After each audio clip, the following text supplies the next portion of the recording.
મહત્વના સમાચાર રાજકોટથી પ્રાપ્ત થઈ રહ્યા છે। રાજકોટ શહેરમાં મેઘરાજાનું રૌદ્ર સ્વરૂપ। ગાજવીજ સાથે રાજકોટમાં વરસાદ ખાબક્યો છે।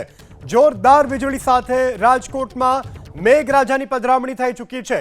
ધોધમાર વરસાદથી રાજકોટ શહેરમાં જનજીવન પ્રભાવિત થયું છે। શહેરના અનેક એવા વિસ્તારો કે જ્યાં જળબંબાકાર થયું છે। સાધુ વાસવાણી સહિતના વિસ્તારોમાં વરસાદી પાણી ભરાયા છે। વરસાદી પાણી ભરાતા વાહન ચાલકોને ભારે પરેશાની વેઠવાનો વારો આવ્યો છે। અનેક જગ્યાઓ કે જ્યાં કાર સહિતના વાહનો બંધ પડી ગયા છે। રાજકોટના રૈયા ગામ ખાતે ભરાયા છે ગોઠણડૂબ પાણી। પશ્ચિમ રાજકોટમાં પણ 3 ઇંચથી વધુ વરસાદ ખાબક્યો છે। શહેરમાં નીચાણવાળા તમામ વિસ્તારો કે જ્યાં પાણી ભરાવાની સમસ્યાથી શહેરીજનોને પારાવાર મુશ્કેલીનો સામનો કરવો પડી રહ્યો છે। દ્રશ્યોમાં પણ જોઈ શકાય છે આખું એક્ટિવા પાણીના પ્રવાહમાં તણાઈને જઈ રહ્યું છે। તો અનેક એવા વિસ્તારો કે જ્યાં પાણી ભરાવાથી શહેરીજનોને ભારે હાલાકીનો સામનો કરવો પડી રહ્યો છે। વધુ વિગત સાથે સંવાદદાતા પરાક્રમસિંહ જાડેજા ફોન લાઈનથી જોડાયા છે। જી પરાક્રમસિંહ, રાજકોટના કયા કયા વિસ્તારોમાં વરસાદ પાણી ઓસર્યા છે, અત્યારે શું સ્થિતિ? પાણી ઓસરી ગયા છે। આજે 3 ઇંચ વરસાદ અને સૌથી વધારે જે ઇતિહાસમાં જે સૌથી વધારે કડાકા ભડાકા સાથે વરસાદ એટલે કે જે વરસાદની જે રાજકોટની અંદર શરૂઆત થઈ એ શરૂઆત જ ખૂબ જ ભયાનક હતી અને ભયાનક એટલી બધી હતી કે વીજળીના કડાકાની સાથે અનેક જગ્યાઓ પર વીજળી પડી છે। સદનસીબે કોઈ જાનહાનિના સમાચાર નથી, પરંતુ આજના જે વરસાદ હતો વરસાદનું રૌદ્ર સ્વરૂપ હતું। આજનો જે વરસાદ પડ્યો હતો એની અંદર જે ભારે વરસાદને લઈને અનેક જગ્યાઓ પર પાણી ભરાયા હતા। રાજકોટના અમીન માર્ગ, 150 foot ring road, Kalawad road, આ તમામ જે યાજ્ઞિક રોડ જ્યાં દર વર્ષે પાણી ભરાય છે એ તમામ જે વિસ્તારો છે તેની અંદર પાણી ભરાયેલા અત્યારે જોઈ શકાય છે। રાજકોટના સાધુ વાસવાણી રોડ છે ત્યાં જે એક્ટિવા આખે આખું તણાયું હતું। અમુક જગ્યાઓ પર જે 1 થી 1.5 કે 2 ફૂટ સુધી જે પાણી ભરાયેલા જોવા મળતા હતા। સદનસીબે કોઈ જાનહાનિના અત્યાર સુધી સમાચાર નથી, પરંતુ આજે બરોબર 6 વાગ્યે એક્ઝેક્ટ ભારે વરસાદ શરૂ થયો અને 1 કલાક સુધી સતત વરસાદ 2.5 થી 3 ઇંચ વરસાદ થયો તો અલગ અલગ વિસ્તારોની અંદર। જે રીતે મહાનગરપાલિકાના અધિકારીઓ અને પદાધિકારીઓ પ્રી મોન્સૂનની દર વર્ષે વાતો કરે છે, પરંતુ દર વર્ષે આ પ્રમાણેના દ્રશ્યો રાજકોટની અંદર જોવા મળતા હોય છે। તમામ રાજકોટના મોટા ભાગના જે વિસ્તારો છે સોસાયટીઓમાં પાણી ઘૂસ્યા હતા। ગત વર્ષે જે વિસ્તારોની અંદર પાણી ઘૂસ્યા હતા એ જ વિસ્તારોની અંદર આ વર્ષે પાણી છે। અધૂરામાં પૂરા આ વખતે જે ડીઆઈ જે પાઇપલાઇન નાખવાની વાત છે એ પાઇપલાઇન અલગ અલગ જગ્યાઓ પર સૌથી વધારે વોર્ડ નંબર 7 ની અંદર મુશ્કેલીઓનો લોકો સામનો કરી રહ્યા છે અને જે ડીઆઈ પાઇપલાઇન પાણીની પાઇપલાઇન નાખવાની જે થોડા સમય પહેલા શરૂઆત કરી હતી, ઠેર ઠેર પાણીની પાઇપલાઇન નાખવામાં આવતા અલગ અલગ જે જગ્યાઓ છે ત્યાં લોકોને પારાવાર મુશ્કેલીઓનો સામનો કરવો પડતો હતો। અત્યારે પણ જોઈ શકાય છે કે શહેરની અંદર જ્યારે એક્ટિવા તણાતું હોય ત્યારે નદી જેવા દ્રશ્યો અનેક વિસ્તારોની અંદર જોવા મળતા હતા। મહાનગરપાલિકા દર વર્ષે પ્રી મોન્સૂનનો પ્લાન બનાવે છે, એ પ્લાન માત્ર કાગળ પર હોય તે પ્રમાણેના દ્રશ્યો રાજકોટની અંદર અલગ અલગ વોર્ડની અંદર આજે જોવા મળતા હતા। જી પરાક્રમસિંહ, જાણકારી બદલ આભાર। તો આજે રાજકોટમાં સિઝનનો પ્રથમ આ વરસાદ કે જેણે રાજકોટ શહેરને પાણી કરી મૂક્યું છે। આગળ વાત કરી લઈએ સુરતની। સુરતમાં પણ સાંજના સમયે ખાબક્યો છે વરસાદ। રાંદેસર, ગૌરવ પથ સહિતના વિસ્તારો કે જ્યાં વરસાદ નોંધાવો છે, અઠવા, પાર્લે પોઈન્ટ, અડાજણ, પાલ સહિતના વિસ્તારોમાં આજે વરસાદ નોંધાવો છે। તો રાજકોટ બાદ સુરતમાં પણ મેઘરાજાની પધરામણી થઈ છે। લોકોને અસહ્ય બફારામાંથી રાહતનો અનુભવ થયો છે। શહેરના વિવિધ વિસ્તારો અઠવા, પાર્લે પોઈન્ટ, અડાજણ, પાલ સહિતના વિસ્તારોમાં સમી સાંજે વાતાવરણમાં પલટો આવીને વરસાદ નોંધાવો છે। સુરતમાં સાંજના સમયે વરસાદથી શહેરીજનોને ગરમીમાંથી રાહત મળી છે। જોકે અહીં સામાન્ય વરસાદ નોંધાવો છે કે પાણી ભરાવાની સમસ્યાને લઈને કોઈ જાણકારી હજુ સુધી પ્રાપ્ત નથી થઈ, પરંતુ આ હળવા વરસાદને કારણે અસહ્ય બફાટમાંથી સુરતી લાલાઓને હાલ ઠંડકનો અનુભવ થઈ રહ્યો છે। તો શહેરના વિવિધ વિસ્તાર અઠવા, પાર્લે પોઈન્ટ, અડાજણ, પાલમાં વરસાદ પડ્યો છે। દિવસભરના ઉકળાટ બાદ સાંજે વાદળો ઘેરાયા અને ત્યારબાદ આકાશમાંથી મેઘરાજાએ પોતાની મહેરબાની વરસાવી। તો સુરતના ગ્રામ્ય વિસ્તારોમાં પણ વીજળી પડવાની ઘટના સામે આવી છે। વાતાવરણમાં પલટો આવ્યા બાદ સુરતના માંગરોળના કટવાવ ગામમાં વીજળી પડી છે। વીજળી પડતા ખેતરમાં કામ કરતા મહિલાનું મોત નીપજ્યું છે।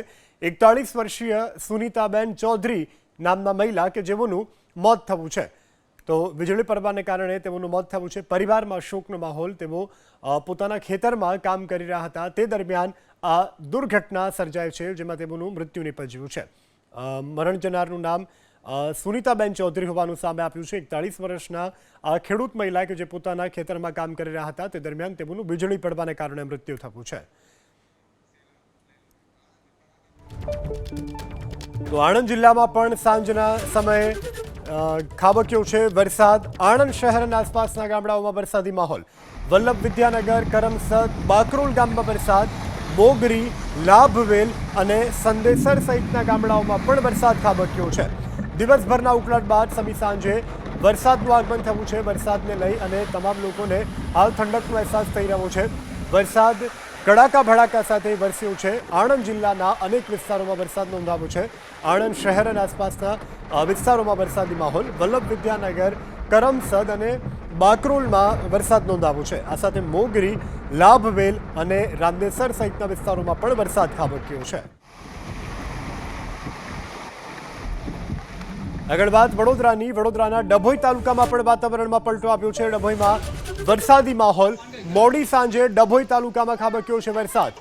સીતપુર, ચનવાડા, જૂની, માંગરોળ સહિતના વિસ્તારોમાં વરસાદ પડ્યો છે. તો વડોદરાના ડભોઈમાં પણ મેઘ સવારી આવી પહોંચી છે. અહીં પડેલા વરસાદને કારણે લોકોને ગરમીમાંથી રાહત મળી છે. મેઘરાજાએ કરેલા અમી છાંટણાને કારણે અત્યારે સૌ કોઈ લોકો ખુશખુશાલ જોવા મળી રહ્યા છે, કારણ કે અસહ્ય બફાટમાંથી લોકોને રાહત વધતા થોડા ઘણા અંશે અત્યારે નોંધાઈ રહી છે. અને અનેક એવા ગ્રામ્ય વિસ્તારો કે જ્યાં પણ આજે મેઘરાજાની સવારી આવી પહોંચી છે. તો હવે આગળ વાત કરીએ ભાવનગરની. ભાવનગર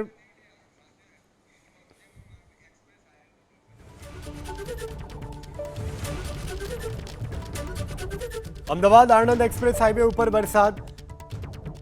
ગાજવીજ સાથે એક્સપ્રેસ હાઈવે ઉપર વરસાદ પડ્યો છે. આણંદ અમદાવાદ હાઈવે ઉપર ગાજવીજ સાથે વરસાદની શરૂઆત. ભારે પવન સાથેના વરસાદથી ચાલકો પરેશાન થઈ ગયા છે.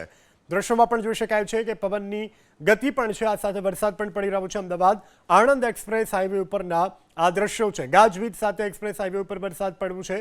હાલ રાજ્યના મોટા ભાગના વિસ્તારોમાં અત્યારે વરસાદ પડી રહ્યો છે. ભારે પવન સાથેના વરસાદથી હાઈવે પરથી પસાર થતા ચાલકોને ભારે હાલાકીનો સામનો કરવો પડ્યો હતો. તો અમદાવાદ આણંદ એક્સપ્રેસ હાઈવે પરના આ દ્રશ્યો છે. અમદાવાદ આણંદ એક્સપ્રેસ હાઈવે ઉપર અત્યારે વરસાદ પડી રહ્યો છે. ભાવનગર શહેરમાં પણ વરસાદી માહોલ. ભાવનગરમાં સાંજના સમયે વરસાદ પડ્યો છે. લોકોને વાતાવરણમાં અત્યારે ઠંડકનો અહેસાસ થઈ રહ્યો છે. તો રાજકોટ, સૌરાષ્ટ્રના રાજકોટ અને ત્યારબાદ ભાવનગરમાં પણ આજે મેઘરાજાએ પધરામણી કરી છે, જેને કારણે ભાવનગરવાસીઓને પણ ગરમીમાંથી અત્યારે ઠંડકનો અહેસાસ થઈ રહ્યો છે. ભાવનગર શહેરના વિવિધ વિસ્તારોમાં આજે વરસાદ પડ્યો છે. જોકે સામાન્ય વરસાદ પડ્યો, પરંતુ આ સામાન્ય વરસાદને કારણે ઠંડકનો અહેસાસ અત્યારે શહેરીજનોને થઈ રહ્યો છે. આગળ વાત સાબરકાંઠાની. સાબરકાંઠા જિલ્લાના વાતાવરણમાં પણ સાંજના સમયે પલટો આવ્યો છે.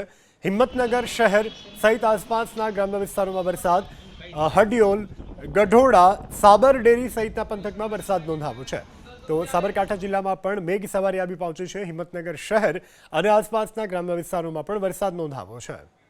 આગળ વાત મોરબીની. મોરબી જિલ્લામાં પણ ગાજવીજ સાથે વરસાદ. મોરબી શહેર અને આસપાસના ગામોમાં વરસાદ. ટંકારા અને આસપાસના વિસ્તારોમાં પણ વરસાદ પડ્યો છે. તો આજે મેઘ સવારી મોરબીમાં પણ આવી પહોંચી. પવનની ગતિ પણ સાથે જોવા મળી હતી. પવન સાથે પડેલા વરસાદને કારણે અત્યારે અનેક વિસ્તારોમાં હાલ લોકોને વાતાવરણમાં ઠંડકનો અનુભવ થઈ રહ્યો છે. વીજળીના કડાકા ભડાકા સાથે અને પવન સાથે મોરબીમાં મેઘ સવારી આવી પહોંચી છે. મોરબીમાં વરસાદને કારણે અનેક એવા ગ્રામ્ય વિસ્તારો કે જ્યાં પણ વરસાદ નોંધાયો છે. તો ટંકારા અને આસપાસના વિસ્તારોમાં પણ આજે મેઘરાજાએ પધરામણી કરી છે. અને હાલ તો વરસાદને કારણે લોકોને ગરમીથી રાહત મળી રહી છે. મોડી સાંજે વરસાદ પડ્યો છે મોરબી અને આસપાસના વિસ્તારોમાં. તો મહેસાણા જિલ્લામાં પણ ગાજવીજ સાથે વરસાદ. બહુચરાજી તાલુકાના ગ્રામ્ય વિસ્તારોમાં વરસાદ પડ્યો છે. તો મહેસાણા બહુચરાજીના અનેક એવા વિસ્તારો કે જ્યાં વરસાદ પડ્યો છે. મંડાલી, અંબાલા, સુરજ, ત્યારબાદ સાપાવાડા ગામમાં પણ વરસાદ પડ્યો છે. ભારે પવન સાથેના વરસાદથી વીજળી અનેક જગ્યા ઉપર ગુલ થવાની પણ ઘટના બની છે. તો મહેસાણા જિલ્લામાં પણ મેઘ સવારી આવી પહોંચી છે. ગાજવીજ સાથે વરસાદનું આગમન થયું છે. બહુચરાજી તાલુકાના ગ્રામ્ય વિસ્તારોમાં પણ વરસાદ પડ્યો છે. મંડાલી, અંબાલા, સુરજ, સાપાવાડા ગામમાં વરસાદ નોંધાયો છે. ભારે પવન સાથેના વરસાદથી વીજળી પણ ગુલ થવાની ઘટના સામે આવી છે. દ્રશ્યોમાં જોઈ શકાય છે કે કડાકા ભડાકા અને પવન સાથે મહેસાણામાં મેઘ સવારી આવી પહોંચી છે. મહેસાણા શહેર, બહુચરાજી સહિત આસપાસના ગ્રામ્ય વિસ્તારોમાં પણ આજે મેઘરાજાએ ધડબડાટી બોલાવી છે. હાલ તો વરસાદને કારણે જે વાતાવરણમાંથી લોકોને ઠંડકનો અહેસાસ થઈ રહ્યો છે. વડોદરાના ડભોઈથી સમાચાર. ડભોઈમાં જીવતો વીજવાયર તૂટતા દોડધામ મચી ગઈ છે. વણકરવાસ વિસ્તારમાં વીજવાયર તૂટતા ભયનો માહોલ. ભારે પવન સાથેના વરસાદથી તૂટ્યો હતો વીજવાયર. વીજ વિભાગે પુરવઠો બંધ કરતા સ્થાનિકોએ રાહતનો દમ લીધો છે. દ્રશ્યોમાં પણ જોઈ શકાય છે કે એકાએક જ વડોદરાના ડભોઈમાં જીવતો વીજવાયર તૂટ્યો અને જેને કારણે આસપાસના વિસ્તારમાં રહેતા જે સ્થાનિકો છે તેમાં દોડધામ મચી હતી. વણકરવાસ વિસ્તારની આ ઘટના છે કે જ્યાં વીજવાયર તૂટતા સમગ્ર વિસ્તારમાં ભયનો માહોલ ફેલાયો હતો. તાત્કાલિક જ વીજ વિભાગ દ્વારા વીજ પુરવઠો બંધ કરી દેવામાં આવ્યો હતો અને તમામે રાહતનો શ્વાસ લીધો. કોઈ જાનહાનિના સમાચાર નથી. રાજકોટથી સમાચાર. રાજકોટના વીરડા વાજડી ગામમાં વીજળી પડી છે. વીજળી પડતા 14 ઘેટા બકરાના મોત. કાનાભાઈ લાંબરિયાના વાડામાં વીજળી પડતા પશુના મોત નીપજ્યા છે. રાજકોટના વીરડા વાજડ ગામની આ ઘટના છે કે જ્યાં વીજળી પડી છે. વીજળી પડવાને કારણે 14 ઘેટા બકરાના મોત થયા છે. કાનાભાઈ લાંબરિયાના વાડામાં આ વીજળી પડતી પશુઓના મોત નીપજ્યા છે. તો 14 જેટલા ઘેટા બકરાના મોત થતા પશુપાલકને પણ નુકસાની વેઠવાનો વારો આવ્યો છે. કાનાભાઈ લાંબરિયા કે જેઓના વાડામાં વીજળી પડી છે. રાજકોટના વીરડા વાજડી ગામની આ ઘટના છે જ્યાં વીજળી પડી હતી.